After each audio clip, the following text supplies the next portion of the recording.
you're in one or the other. Like it's.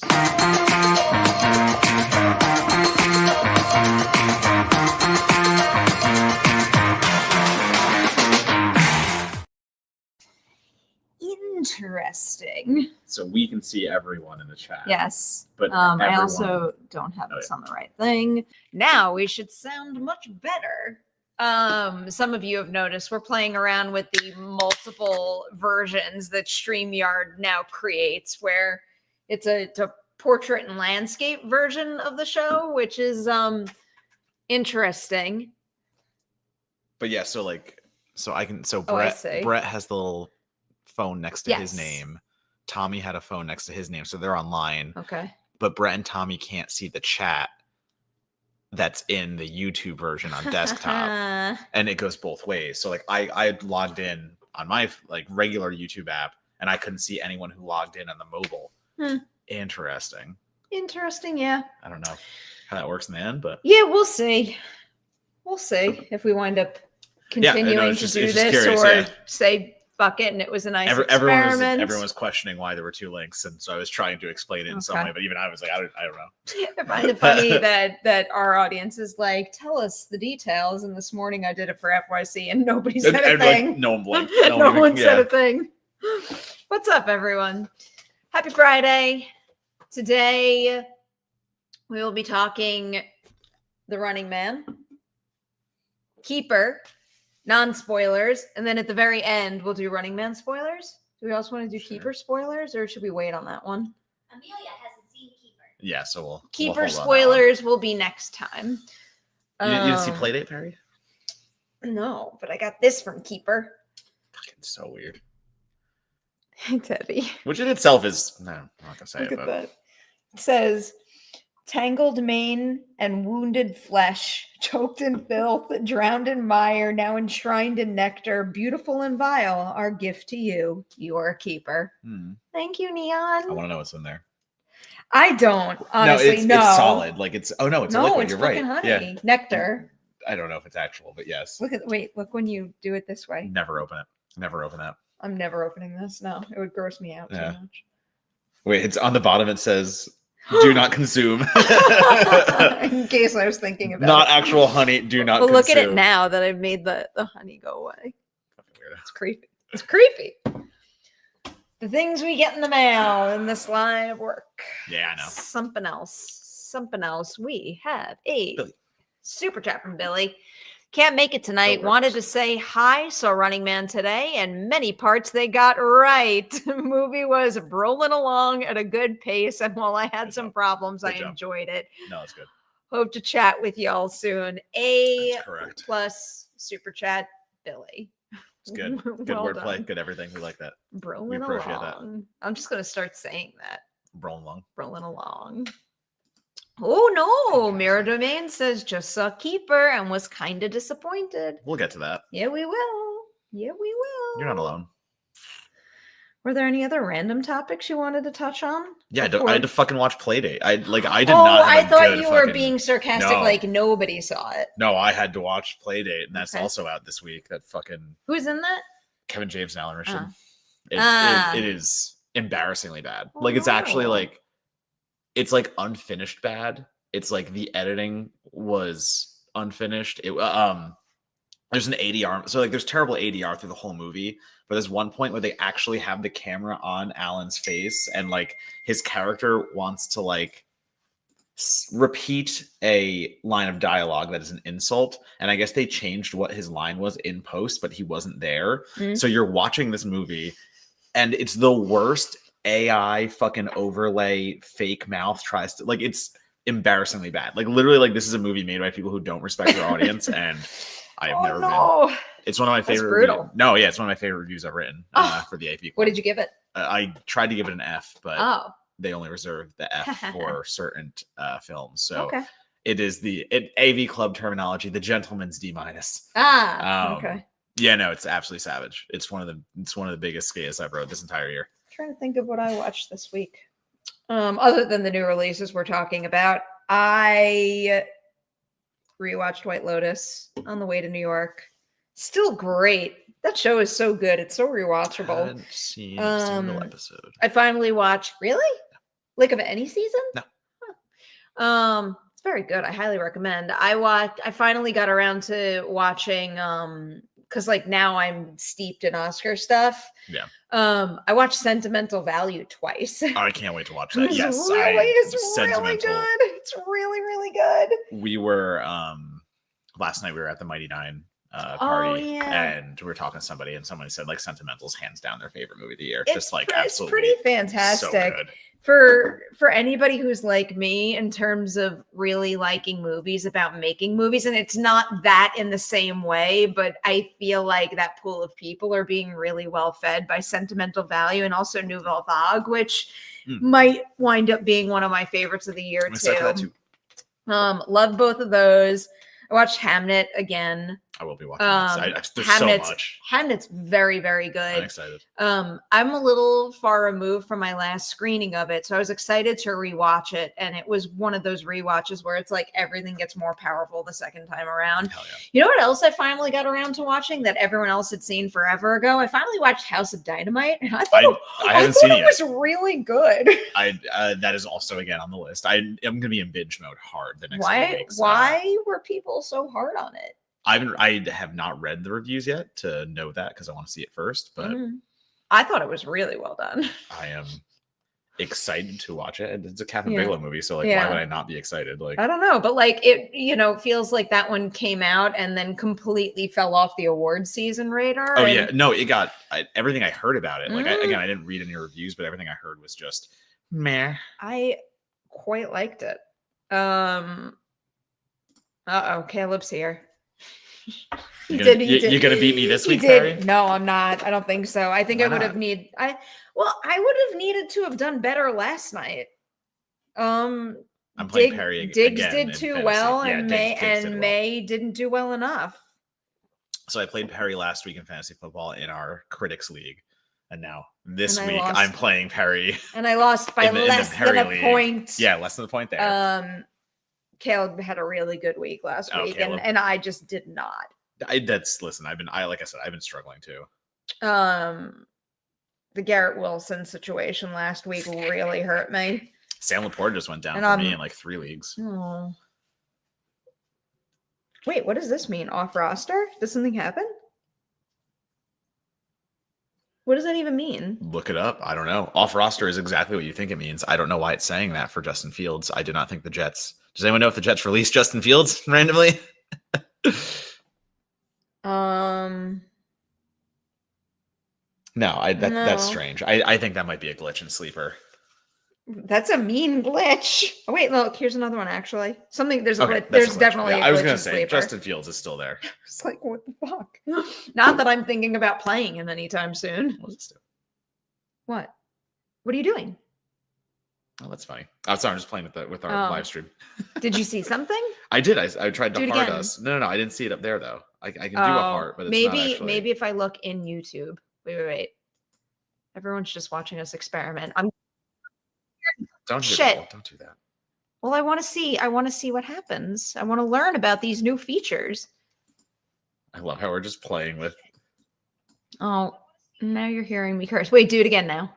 Yeah. Oh, it does go there. There's a little heart in the chat. Okay. All right. Well, after you heart us, we know that that shows up in the chat. Interesting. Cute stuff. Congrats, Caleb. Congrats. I need a serious comeback streak. I'm in big trouble in fantasy, and it doesn't look good for me this week. I beat Christy. That's a big win. Oh, and Christy still put up like 165. I just does not surprise me one bit. Love Badlands. Frankenstein. Ooh, fave of the year. 5 out of 5. Have you? You still haven't watched it? Okay.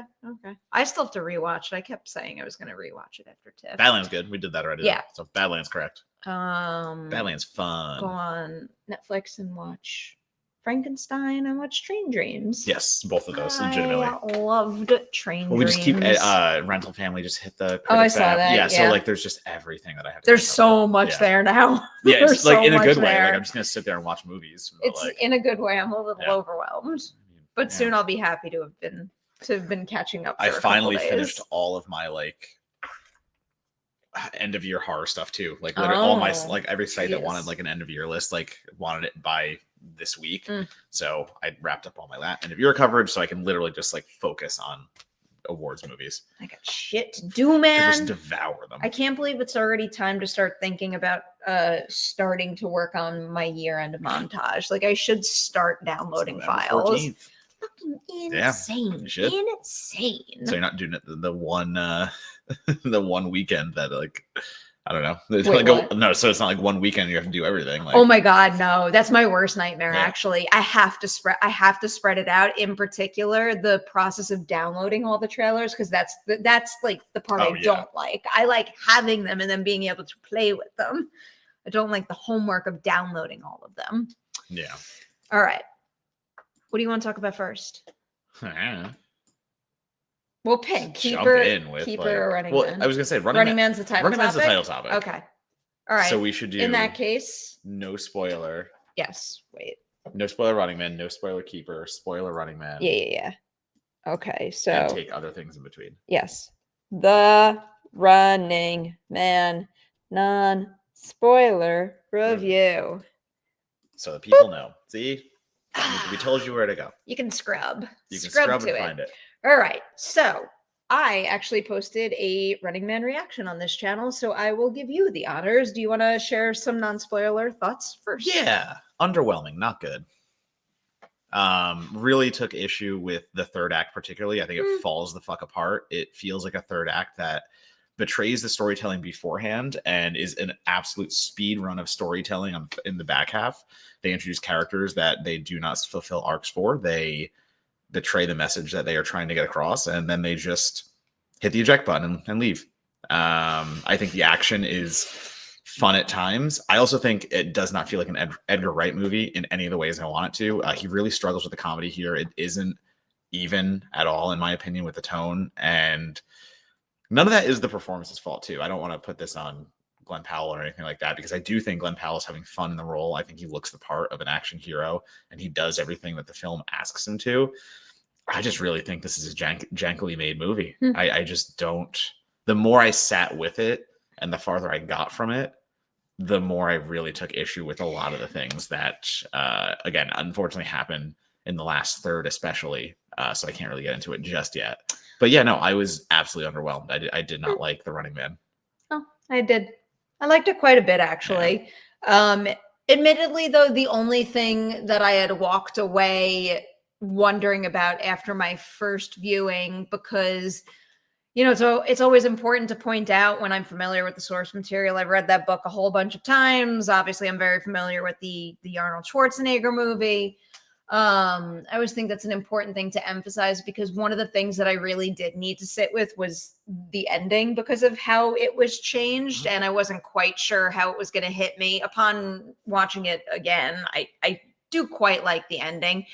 I've been trying to think about why the movie's hitting me differently than maybe others, and I don't want to say this in a way where it's like, well, if you didn't like it, you should have read the book. Because, no, I very much believe that is not the case. I think any adaptation and any sequel, for that matter, should be for everybody. The only way that franchises can grow is if, even with a second film in a series, is if you're doing things to broaden the audience and invite new people in. So I just want to preface that I do not think that's the case with a book adaptation. But I do think maybe I was a little more prepared for the structure of the story. I didn't really expect some of the characters towards the end to have full arcs. That didn't bother me. It's I knew what, without mentioning names right now for the sake of spoiling anything, I knew what character XYZ's involvement was. I knew that the story has a little bit of a frenetic pace and is a bit all over the place. And that, to me, is what makes the book and also this movie work, that you're getting a whole bunch of different perspectives. Yes, it jumps around, but ultimately it builds to earn what Ben Richards is fighting for in the end. But the other part of it is that I think a little more so in the book than in the movie, in addition to all these people contributing to Ben Richards' endgame, in the book in particular, but a little bit here, he's also learning what he's fighting for and how to fight every single step of the way. That comes across. I think that comes across actually pretty well. His journey through that, and him like being the spark, like that being the recurring thing of like, listen, you're the spark here. You have to accept that.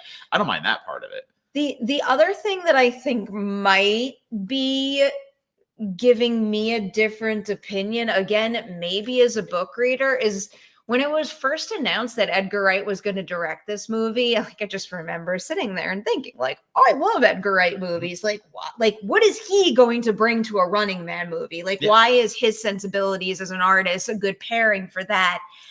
And then when I saw the movie, I don't think it's necessarily a 1-for-1 with any of his past films, but that sharp wit and visual flair and, like, bombastic, I guess, behavior and set pieces, like something about that really did align with the filmmaker that I already knew and loved. And like, you're not the first person I've heard say that. I've heard a lot of people say one of the biggest bummers about The Running Man is it doesn't feel like an Edgar Wright movie, where like, even when I watched it again with that in mind, I'm like, but it kind of does feel like an Edgar Wright movie to me. Well, I mean, like, going off of that, it's like, yes, why was I excited for The Running Man to begin with? Partially because of Baby Driver. If you want to talk about a movie that is forward momentum and is doing the things you are saying, they're so The Running Man different, does. though. No, I know they're so different, but like, that's the Edgar Wright I wanted to see here. I know Edgar Wright can do forward momentum. I know he can do fast-paced editing, all that stuff, because he's done that specifically with Baby Driver in a way that would have benefited The Running Man. And I 100%, like, unfortunately disagree with you. I don't think the wit's there at all. I do not get the wit in this film. I think it is like him, where it is on the nose for the right reasons. And like, I do think the messages that are being talked about like the whole media brainwashing thing, the whole like capital, like everything being talked about is correct, is good. I like the ideas that are coming across here, but I don't get the wit though. I don't get the like Cornetto trilogy kind of like snappiness, jazziness. This felt flat to me in ways that I haven't felt with Edgar Wright yet. And that includes Last Night in Soho, which I also did not like, and I think has I think that has a third act problem as well. And it's important to point out that like these are two movies he didn't have Simon Pegg or Nick Frost on. And I you know, it's this thing that is, as he gets farther away from those movies, that I do adore. And I love Scott Pilgrim too, so I know he can do stuff on his own, but still, for me, it's kind of, I can't say a lot of it right now because there are specific things about the third act that I think really are like the kind of the killer there. But even like leading up to it, like it's fun for a while, but it brought me back to like the remakes of RoboCop and Total Recall. Oh, I thought they were far superior to. I thought it was far. Yeah, so like that, it brought me back to like those two, and it kind of being one of those like shallower remakes of, you know, it's an adaptation. I know, like readaptation, whatever you want to call it, like remake, readaptation, all those words. But readaptation. Yeah, like literally, like, because like I know, like it's supposed to do its own thing. But no, there's a lot in here that did not feel like Edgar Wright, but I also do think it struggles just in technical merits here and there. I don't think it has that pull together nature that he usually has, or the ease with which he can transition from one thing to the other. And, you know, the idea, like you're talking about, like, yeah, frantic movies are great. Like Run Lola Run. There's plenty of examples out there of like frantic movies that work really well and that I adore. And, you know, it's not that I wasn't ready for it. It was he's just going at a slower pace than I'm used to here. And I just don't think he's seeing everything through the way that it should. And it's just unfulfilling in some parts. Katie O'Brien. Oh, I think I'm not going to get into that until we could talk spoilers, but legitimately, like that, Katie O'Brien to me is a huge example of like missed opportunity and something that just feels underserved. I fall on both sides of that divide. It's also really interesting talking about that character when, you know, for anyone who hasn't seen the 87 movie, like that movie is nothing like the book. And it really does focus on, you know, the three of them trying to survive the situation. Right. This is a much more close to the book adaptation. So like, again, going in, knowing that, I expected her role to kind of be what it was. No, and again, I think it's how everything works together though. And it's not about it's not about not knowing the book, or it's not about, like, for me, like when I'm watching a movie, it's just the movie itself. That is what I'm looking at. It doesn't matter like what exists but somewhere still else. someone who is familiar with the source material is like automatically going to be mentally prepared for certain stuff. And That's like fair. sometimes that could work Negative work or in positive. the non-book reader's Yeah. favor, where because you aren't tethered to how something was in print, it's going to wind up playing better for you. So you really never know what's going to happen in that respect. But in my particular case, and the more I think through it, I think being so incredibly prepared for what I was in for, like I just like I knew what was coming, and I was really excited to see a more faithful version of this story told on screen. Yeah, it's fair. It just is that thing. Like, just the more I think about it, and the more I keep running back like scenes in my head, it just, if you didn't tell me that was Edgar Wright in the credits, and I saw that movie and I just walked out, I'd be like, cool. That's not an Edgar Wright movie. I'm like, I would not put money on it that it is. But it's just, it was disappointing. I think that's really where I come down on it. Like, it's not a hate. It's not a like never watch again kind of thing. Like, if it's on TV, I might have it in the background, but like it's a solid negative though for me. Like, it just, Negative. Yeah, no. It didn't work for me. I'm not gonna go like, run away with like the highest praise in the world, but I quite enjoyed the ride, and I'm kind of, I've already gone on it twice, and I'm eager to. I don't think well. Well, and like that's the part that's kind of gonna suck about it, because it's gonna be Glen Powell's fault. Like, no matter what, like it's gonna be attributed to him. As I said, all these thoughts flooded in my mind. No, this is him. This is his like blockbuster leading kind of thing in theaters, and if this doesn't go well, it's gonna be, can Glen Powell lead a blockbuster of this nature? Like, that's going to be the conversation. And I do not, again, I will repeat, I do not think it is Glen Powell's fault. I think he does well with the material he's given. Bless you for thinking that pundits will say that about a man. Fair. Fair and valid, honestly. Like, not going to fight that part of it. You're right. I don't know. Wait, what? No one's going to see the movie because of no one's going to say it's his fault because he's a man and he'll get every opportunity in the world. I was only hearing half of what was being said as I was looking for the box office information. The Running Man and Now You See Me, Now You Don't are heading toward a box office face-off, as both movies are predicted to open with 20 million to 25 million this weekend. This is on Variety as of 7:33 a.m. this morning Pacific. Predator Badlands, which is estimated to make 18 million to 20 million. Nice. That marks a typical 50% decline from last weekend. The Running Man has a budget of 110 million, so it'll need to stick around through Thanksgiving to run a profit. That's a tall order for that movie. And then Now You See Me, Now You Don't has a budget apparently of roughly 90 million, which is also quite high. And the problem with those movies having legs is the fact that Wicked's going to come out next week, and it just, really probably obliterate everything. In addition to Zootopia, isn't Zootopia coming out too? I believe so. Yeah, so I believe the same thing. I don't have all that much faith that either movie will have the legs it needs. Now You See Me at 90 million. Full disclosure, I didn't look at the international box office, so for all I know, one of them is crushing it elsewhere. Well, I was gonna say, like, is there a crazy domestic want for another Now You See Me? I like both movies. Don't get me wrong. I'm pro on both, but like when they announced the third, I'm like, who's like clamoring for this? I was a little surprised. I keep hearing good reactions to that too. I am curious to see it. All right. You want to jump to non-spoiler for Keeper? Yeah. Or was there any topics you saw pop up that you wanted to hit? I didn't really see anything, and I need spoiler if we're gonna get into stuff on Running Man. On Running Man? Yeah, we will. We'll do spoilers at the end. 100%. Yeah. But for now, we got another non-spoiler review for you. Keeper. So for this one, I think I will read a synopsis. So just to see how far we go. I'm a little nervous to talk about this one, to be honest, because I'm afraid to spoil anything, and most of the movie feels very spoilery to me. This is the IMDb synopsis: a romantic anniversary trip to a secluded cabin turns sinister when a dark presence reveals itself, forcing a couple to confront the property's haunting past. Ish. Yeah. Okay. Okay. Ish, I can work with ish. that. I can work with that for no non-spoilery. Yeah.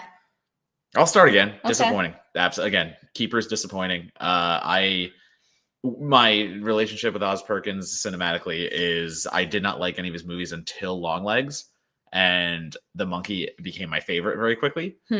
And we're right back to the Oz Perkins that frustrates me as a filmmaker. And I had like flashbacks to I'm the Pretty Thing That Lives in the House, which to me is my least favorite of his. It is. He's good at setting up dread. He is good at building the atmosphere. He is good at getting you into the mood, but he is so bad at paying it off. That is just my Oz Perkins take. That is what it's been forever. And I love what Tatiana is doing in the film. Also Sutherland. I think both actors in this are actually. Once again, Russell Sutherland's great in this too. I will not blame it on either of them. And again, Tatiana especially. I think she's doing a great job as this person out there trying to date and trying to be accepting of certain things. And Sutherland's doing the nice guy thing so well. And from step one something is wrong. The movie does not hide that, but. Once again, Oz Perkins is so good at setting things up. And to me, this feels like a script that is stuck between Fresh and Men. And I don't think it ever figures either of those parts out. And especially when we get into the third act, it unravels. I won't say why. I won't say how. Yeah. But the third act is maybe one of the most frustrating third acts he's ever done because there's such good haunted imagery, but it means nothing. And it doesn't mean nothing, but it makes you question the entire movie to that point. Yeah. And instead of going forward, all you're doing is stuck now trying to figure out what the fuck you saw beforehand and how it fits in with everything else. Yeah, I think that's as much as I can say. Yeah. Okay. I'll start with the good, and the number one good in this movie is Tatiana Maslany. Yeah, 100%. Andrew, fear not. I truly think I could wholeheartedly say this. I'll climb through the screen. she's never done any wrong. No, I love her. Eyes. Yeah, she's great. She always gives everything, every ounce of herself, and really seems to understand the material she's working with. And it's not Darina. Get out of here. And she just she just really gets it. And she also has that naturally captivating screen presence, which a role in a story like this really demands, where you are just always drawn to her. And also she's able to express so much sometimes with so little. And it's so important that the viewer is leaning in, just trying to gauge how she's reacting to everything every single step of the way. Otherwise, this movie doesn't work at all. No, without her, it's. But that being said, I actually keep comparing it when people ask me what I thought about Keeper to Vicious, because like Vicious, Keeper worked for me. 80% of the time, I'm like, what the fuck is happening? I need to know. Tell me everything. That's so interesting. There's so much atmosphere. I love this house. Whatever is happening to her, I'm fascinated by it. And then ultimately you get the answer in the end. And I don't think the answer was meaningless, but it wasn't. No, meaningless is a little too far. Yeah. I also don't want to say it wasn't really full either, because I think there is a lot to mine there, but I think too much of it is left to viewer interpretation. And I don't want to be spoon-fed information. I like movies that make me think, but there's also, you got to toe that line in a particular way so that ultimately it is a satisfying experience. When we walked out of our screening, I looked at you and I must have asked 500 questions. Why does this exist? What does this mean? So does this connect to this way? I'm obviously talking around all the specifics, but can't reveal things. There were a lot of things that we couldn't answer in a concrete manner. And it's exciting trying to figure stuff out. But when you actually can't connect the dots with any clarity at all, or any confidence that you're right, I can find that frustrating. So I did find the end frustrating. Yeah, it's one of those let's remain ambiguous and let the horrors be the thing that you do have to keep thinking about, and be the thing that interpretation is one thing, but it's also just I don't want to give you answers because that's what's scary. The unknown is scary, blah, blah, blah, blah, blah. And like that is, it works so infrequently for me. And it becomes more complicated though, because we can't do spoilers, so I'm not going to say certain things. But like, it is absolutely leaning into folkloric. It is leaning into witchiness. It's a fairy tale. Yeah, it's a fairy tale kind of thing. And without going any further, just the way that it kind of trails off in the end, it feels like a movie that is built for the last shot. If in all honesty, it feels like one of those movies that's like the last shot is everything he wanted to get to, and everything up until that point was just kind of like, what if we just throw this at the wall and throw that at the wall? And there was some really good, like one of the other what he was throwing at the wall was so cool. I was just gonna say, like, one of the comps I made in my review is literally like Flanagan and Hill House, the way that like Flanagan uses ghastly ghouls in the background, and the way that I enjoyed that. Like, so I think that comes through, and like again, that's Oz kind of hitting a different gear that we haven't really seen that much. So there's some stuff in here that's terrifying. Again, there's some visuals in here that are like great. They are great horror visuals, but when you don't have the story that's moving forward in a way that like carries you with it and it kind of leaves you behind, that's what frustrates me. The story moves forward for so much of the movie. And then when it gets to its ending, it's like, do what you will with this. Yeah. So again, that frustrated me, and I think that's what got me the most. And I think someone just I just saw it. What the fuck?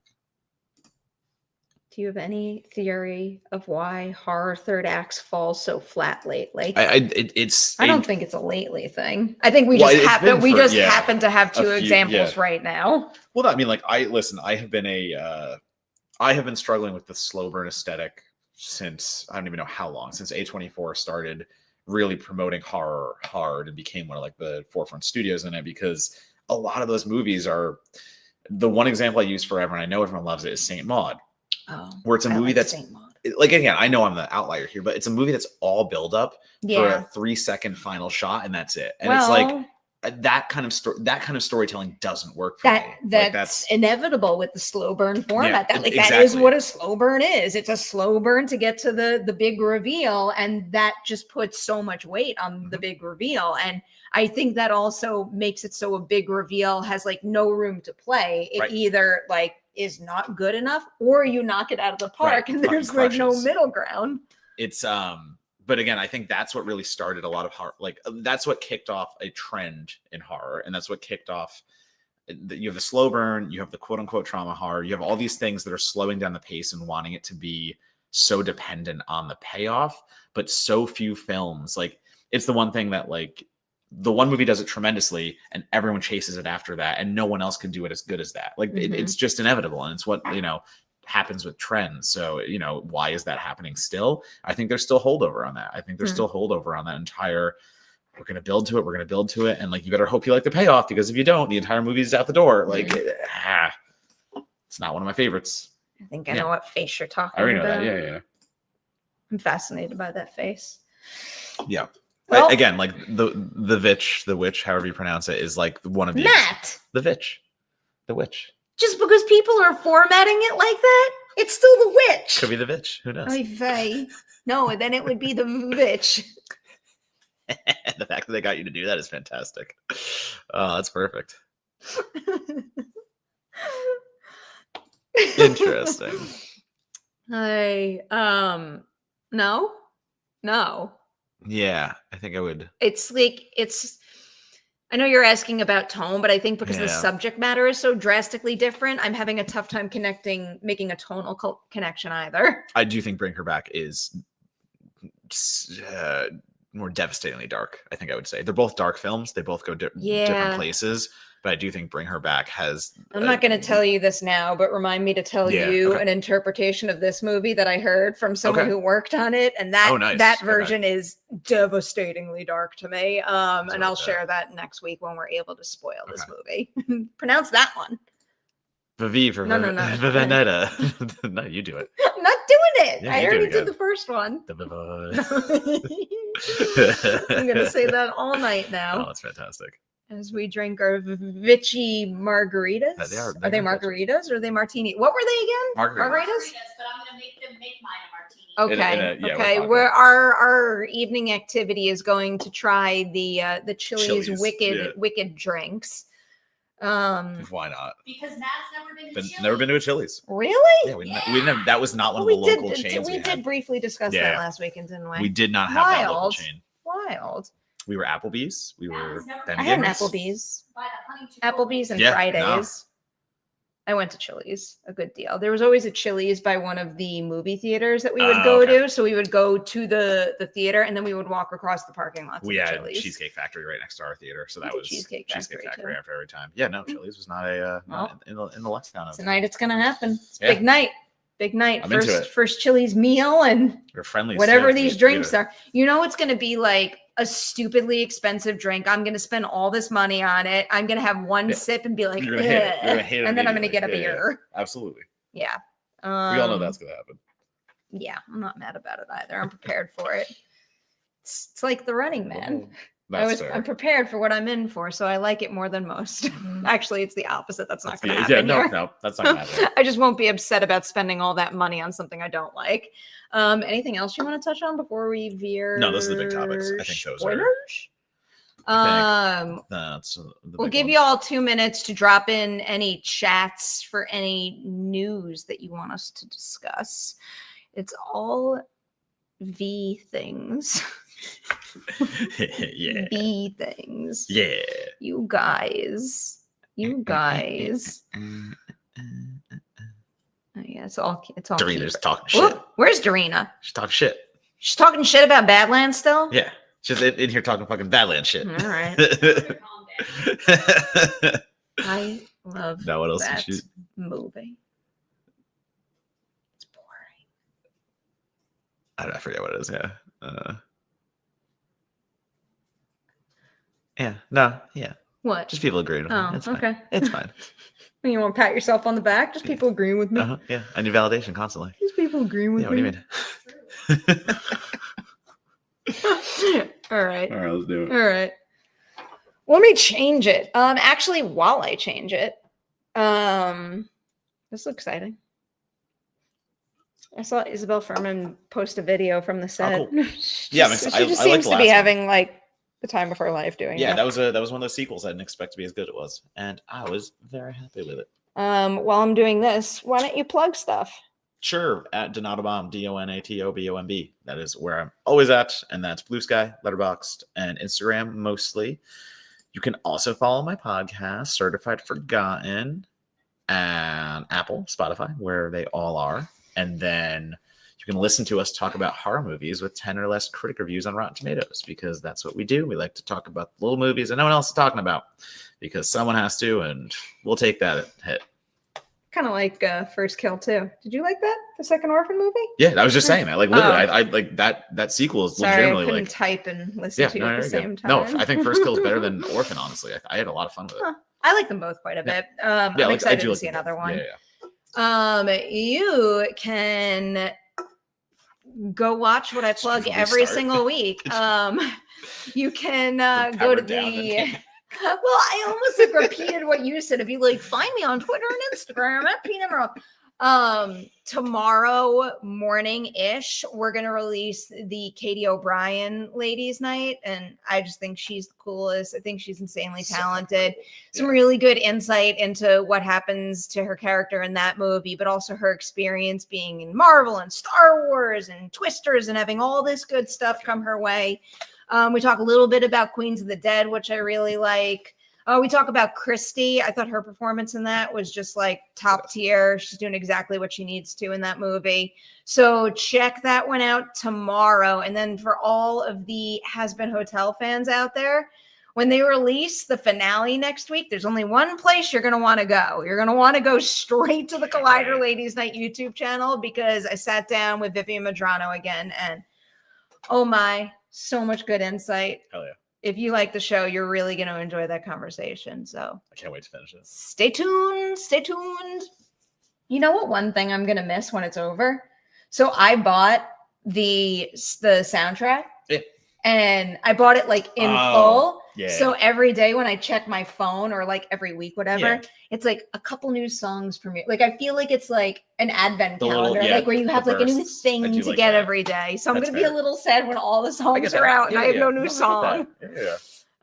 But I like all the songs. So now, for anybody who has not seen The Running Man, this is when we say goodbye because we're going to talk spoilers. Did you want to jump in first? I mean, you can start because I think. I mean, I don't have any like burning. Okay, hold on one sec. I'm making sure I don't get it wrong. What are you looking up? I can help. Yeah, just Maybe character names and whatnot Oh. because I've forgotten the names because they don't matter. Yes, they do. I know the names. What actor? Now you're going to say it is Amelia. Okay, her name is Amelia. Sorry. Sorry. That whole Amelia thing is bad. It is saying something good. It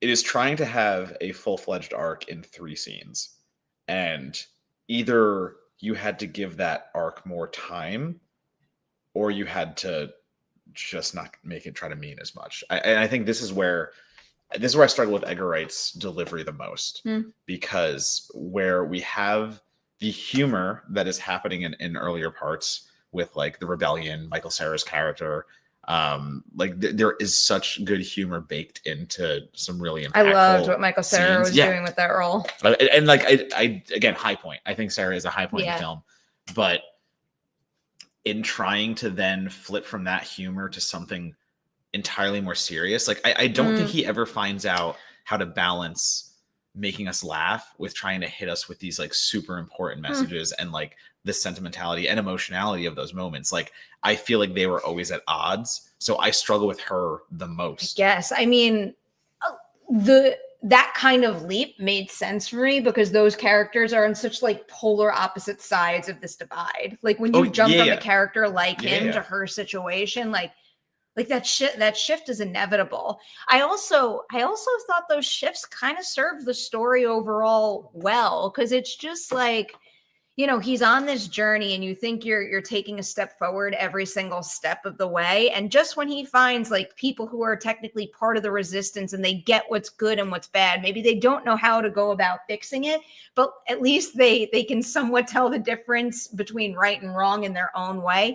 And then all of a sudden you get to someone who's like, who completely, that stuff just doesn't register. Like, I feel like that's kind of the point of the flow of the narrative. Like you think you're making progress, but then there's the realization that there's still so many people out there who have had their minds warped by the network. Correct. And that's good. I like that. The problem is when she had her epiphany in the text of a conversation, I didn't know whether to laugh or take it seriously because I wasn't sure at that point how Edgar Wright wanted it to be. Like that's... Do you remember the specific beat that bothered you? Yeah, like when she has the whole the line of like, I'm doing this for myself to prove that I'm that whole epiphany, like it happens so quick. It goes from I am on one side to the other side. I understand it does happen quick. I understand that's reality, but in the nature of storytelling, it did not serve the story being told, I thought, in that way. But like it goes beyond that, because I think the entire third act, to me, 2 things happened, I think. Number one, intense studio interference. I do not believe that was how it wanted to be. Which part of it? Anything from getting to the airplane, literally from driving to the airplane and over, because like, I mean, they do change things from book to screen. I'm not talking about that. I'm talking about there is either a director's cut somewhere where all of that makes more sense, and there is another 20 minutes in there because it seems entirely unsubstantial for what it's trying to do. Hinging this all on Ben's character believing a video after he is seen over and over again and made his entire sticking point be that all of this is fake, and then he sees one video and freaks out and changes his trajectory. That I understand. Absolutely not. More than anything. Forgotten the storytelling you've been doing for 2 hours at that point. Yeah. And then you have that be such a monumental moment. I understand emotions take over and stuff like that. Well, yeah, but that's kind of how I read that beat. But like you the have second to do better setting that up though. Like that's not going to totally go against you on that, because there's parts in that sequence where it's like at a point you're like, well, if they can fake this and this, why believe anything at all?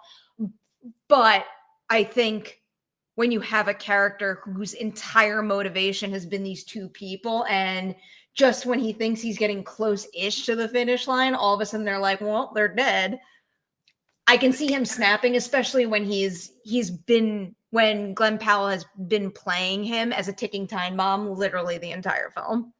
Yes, but again, though, that betrays all the storytelling they've told us to this point. They've made it so obvious that we should not believe anything they show us, and why we believe this, and why this, that, why that, and like, then why would your main character do it if you hit us over the head with that? You over can't and over trust again? anything. Because he's an emotional man. But it goes against all the storytelling you've done. I don't think it goes against the storytelling, because I think they've literally established that as their reality for everyone. Like, no one can trust anything. That's why this game is so fucked up. This game literally like pits neighbor against neighbor. It doesn't let you trust anything about your own existence. It lets you be manipulated at the drop of the hat any single time you want. Like, I feel like it only makes sense that sometimes he'll see through it and sometimes he'll still be susceptible to it. But he was the guy that saw through it for so long. I like that. That's the part that they did so much to be like, he is the one that figured it out. He's the one that knows. Sorry, he is not the only one. You also have his not entirely the guy who saves him, who I want to where's that character? He's the vlogger who's like, yeah. Like, I like that character too. I like the idea that there is like this behind the scenes vlogger guy who is trying to take down the running man, and he's like exposing secrets. But anyway, okay, I get even past that one part of it, because then it goes right back to like, everything happens so quick after that too. There's the Lee Pace stuff right after that, where it's just like, it's such a strange fight to me, because Lee Pace knows that he's being manipulated. I liked what they did with his character. And they fight anyway, and like they could have.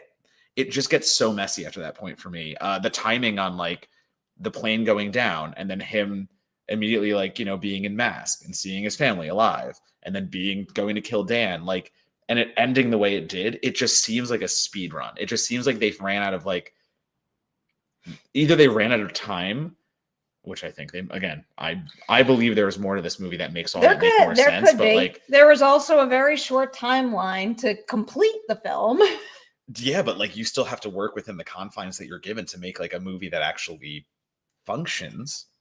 And I know it worked better for other people. I understand that, but like, I still think it functions. To me, this is a third act that kind of just tries to get to the end as quickly as possible, and it just starts throwing its own rules out the window and its own like kind of build up to that point, just to get you the final action beats, just to get you the final payoff, and just to kind of like, we did it, yay, bye. And like, we made all the messages, we did it.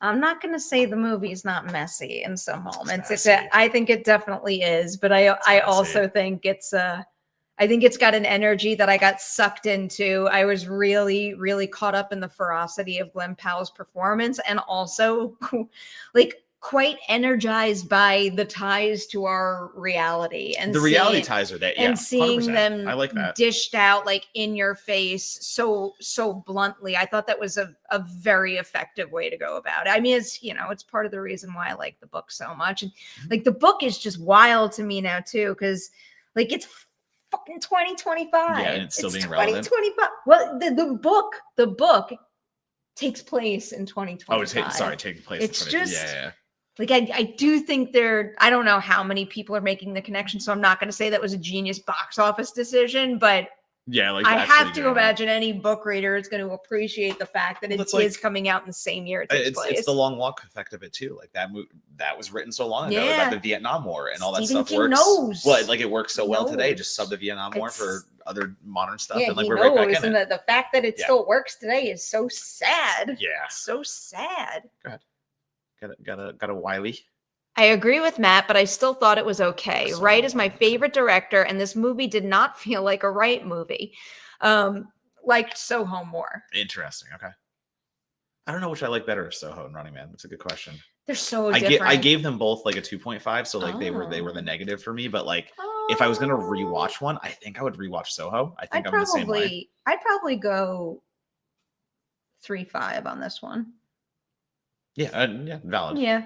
I really liked I just really liked the style of Soho. Like, that was another one that I thought like the atmosphere was so incredibly strong, and I love the fact that like the second the movie starts, it feels like you're being enveloped in it.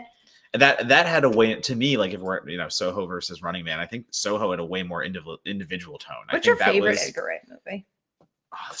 you know what? I think it's Scott Pilgrim. Is it? I think it is. Mine might be Scott Pilgrim too, but no, mine might be. I think Scott. Every time I'm about to say something, I'm like, but maybe it's not. It's about to Like, don't say get me wrong, Scott. Shaun of the Dead's right there. But Scott Pilgrim might be one of the most Scott Pilgrim. rewatchable for me, but Yeah. I also do. I love Shaun of the Dead. I love the entire Cornetto trilogy. Yeah, Cornetto. I don't think the Cornetto trilogy misses. I love Scott Pilgrim. To me is a perfect movie. I also really I like Baby Driver. I was gonna say I like Baby Driver, I and love then it. it goes downhill. Then it's just then we got Soho, and then we Sparks got Brothers. Oh, I didn't see his Shit. doc. Yeah, Sparks is there, and like I love Spaced. I've seen Spaced multiple times over. So it's like I'm wheelhouse for Edgar Wright. I think this was made for me. Like this was one of those movies. Like yeah, cool. We're doing a readaptation of a '80s action flick, or was it '89? Maybe 1990. I forget which one. What? Running Man '80s. The first Which one? 87. 87. That is, yeah. So like we're readapting and remaking an '80s action It's film. not. Like, it's in my. I wheelhouse. also just want to clarify because a lot of people do seem It's not a confused remake, about this. yeah. This is not a remake of the 87 No. film. It is a new adaptation of Stephen King's source material. Yeah, 100%. And again, that's very important. And because, it's so incredibly different. It's Yeah. so different. which is good because I like when we have multiple adaptations of a single source that like Yes. are so different. Like, Yeah. that's cool. Like that's what I want to see. I want to see different takes. I want to see that stuff. But yeah, bummed that this wasn't the movie I wanted it to be because I was really hyped for this one. Like really, Edgar Wright, you've always got me there. I appreciate Arnold, that yeah, touch. having that be the cameo was really good. I like that. It's not in your face, but it is at the Yeah. same time. It's perfect. Is that exactly how you do it? Yeah, I dug it. Clearly, I did. But yeah. I dug the movie more than you did. You but did, yeah. Which so- is what the so world is about. close. Which Yeah. is what we're all And it's so about. big. It's no big deal. We don't have to be No mean big to each deal. other. See, we can still be friends and have different opinions on movies. It's that easy, right? What? To try not to be mean, but like a little pointed with the A little, subject just matter. a little. People tiny are bit. fucking mean to each Yeah, I other, know. I agree. especially like I agree. always, but especially this week. And I don't like it. Yeah, I don't like I any don't like movie. it I one didn't bit. like a single movie I saw this week, but The- I'm not yucking any yums. Well, the Except need, Playdate. the need. I'll yuck any yum that is involved with Playdate. Well, but like if someone did like the movie, you wouldn't fucking attack them to the point of trying to make them not like something that they like. No, I would just never trust them again. I If mean, anyone gives Playdate a positive review, I don't would know. never Maybe I trust you shouldn't again. say because I haven't seen the Yeah, movie, no. but That's you go to the gulag. No. yeah, the amount of people who are posting that they either like or don't like a movie and then are Oh yeah, like, and like get actually indignant being about that. crucified No. for it. I just think is We don't have to do that. so We can have nice inappropriate. conversations around that and learn why people like and don't like a thing and see a movie in a new light. It's It's great. so That's my favorite easy. part about criticism. It's a Hmm. conversation starter. It's not meant to be a be all end all. Yes. I mean, I want you to know how I feel about a movie, and sometimes I'm pointed about it because that's what good criticism is. But like, ultimately, I still want to have a conversation. If you Mhm. hate something that I love, or vice versa, like, yeah, cool. How'd you get there? How did you take this? Maybe I didn't see it that way. Meh. Nah. All right, we're gonna go drink Wicked drinks. You all have a wonderful weekend, and we will be back next weekend Okay. with another Merri Hour. We will. That might not be on Friday night, but Definitely. it might be on another night. Definitely won't be Friday. It will be. I don't know. We'll see. We'll see. Have a lovely weekend, everybody. Goodbye.